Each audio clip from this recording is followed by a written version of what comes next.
Sign na hindi na interesado ang isang tao sa long-distance relationship. Una, pagbabago sa ugali niya. Ito yung pinakaunang palatandaan na nawawalan na ng interes sa'yo ang ka-LDR mo. Sa simula hindi mo ito mapapansin subalit kung pinagtuunan mo ng pansin ang pagbabago ng ugali niya.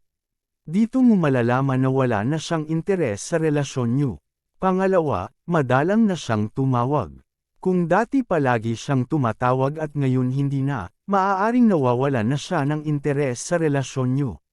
Kahit pa sabihin natin na maraming posibleng maging dahilan upang hindi kanya matawagan. Mas mabuti kung magmatsyag ka muna, kung napapansin mo na pad-alang na talaga ang pagkikipag-communicate niya sa iyo na halos hindi ka na niya maalalang tawagan. May katotohanan na ang hinala mong wala na nga siyang interes sa relasyon niyo. Pangatlo, palagi siyang nagmamadali. Kung sa tuwing mag-uusap kayo ng partner mo palagi siyang nagmamadali upang ibaba ang telepono o cellphone niya. Na halos ayaw na niyang kausapin ka na dapat sana tulad ng dati babad kayo sa tawagan.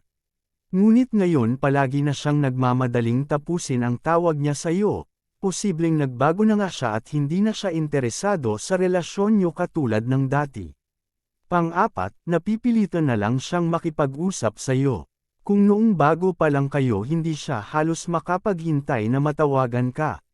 Upang ikwento sa iyo ang mga nangyayari sa kanya sa araw-araw ngunit ngayon hindi na. Maaring may iba na siya kaya hindi na siya excited na tawagan ka.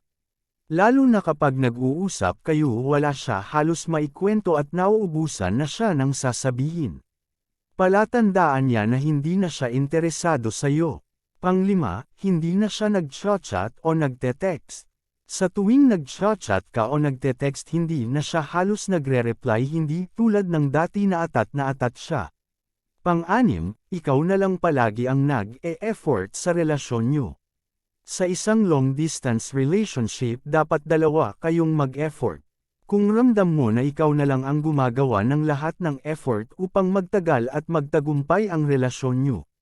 Indikasyon ito na nagbago na ang partner mo at wala na siyang interes sa relasyon niyo. Pang-pito, palagi siyang busy. Oo at busy sa trabaho ang partner mo subalit kung talagang pinahahalagahan ka niya.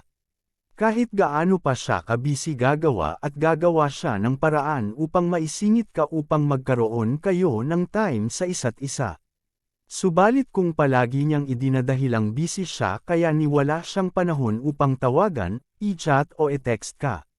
Huwag ka nang umasa dahil hindi na siya interesadong ipagpatuloy pa ang long-distance relationship na meron kayo. Pangwalo, hindi na siya nagpaplano ng hinaharap niyo.